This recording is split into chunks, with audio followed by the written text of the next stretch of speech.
انا انزلناہ فی لیلۃ القدر، ہم نے اس قرآن کریم کو لیلۃ القدر میں رمضان کی طاق راتوں میں سے کسی ایک رات میں اتارا۔ وما ادراک ما لیلۃ القدر، اور تمہیں کیا معلوم کہ لیلۃ القدر کیا ہے؟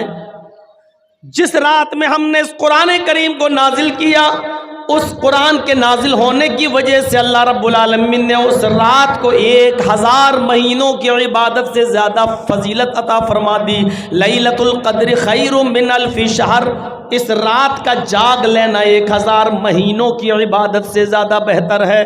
1000 مہینوں کی عبادت ایک طرف، اور اس ایک رات کی عبادت ایک طرف، اور اس ایک رات کی عبادت 1000 مہینوں کی عبادت سے زیادہ افضل۔ اب آپ اندازہ لگائیے اس رات کو یہ فضیلت کیوں ملی؟ قرآن کریم کی برکت سے۔ آپ ان بچوں کو معمولی مت سمجھیے، جنہوں نے حفظ کیا ہے یہ وہ بچے ہیں جب زمین پر چلتے ہیں تو رب کعبہ کی قسم یہ ننگی زمین پر نہیں چلتے، ان کے قدم کو زمین پر رکھنے سے پہلے فرشتے اپنے پر بچھا دیتے ہیں۔ سمندر کی مچھلیاں قرآن کا علم حاصل کرنے والوں کے لیے سمندر میں دعا کرتی ہے، آسمان کے فرشتے ان کے لیے رحمت کی دعا کرتے ہیں۔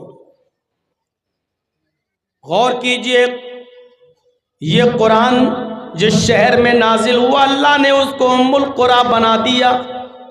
قرآن جس مہینے میں نازل ہوا اللہ نے سید الشہور بنا دیا۔ قرآن جس رات میں نازل ہوا اللہ نے اس رات کو لیلۃ القدر خیر من الف شہر بنا دیا، 1000 مہینوں کی عبادت سے زیادہ بہتر۔ یہ قرآن جو فرشتہ لے کر آیا، وہی فرشتہ تورات بھی لے کر آیا تھا، وہی فرشتہ زبور بھی لے کے آیا تھا، وہی فرشتہ انجیل بھی عیسیٰ پر لے کر آیا تھا، لیکن اس وقت وہ ایک معمولی فرشتہ تھا، وہ صرف فرشتہ کہلاتا تھا۔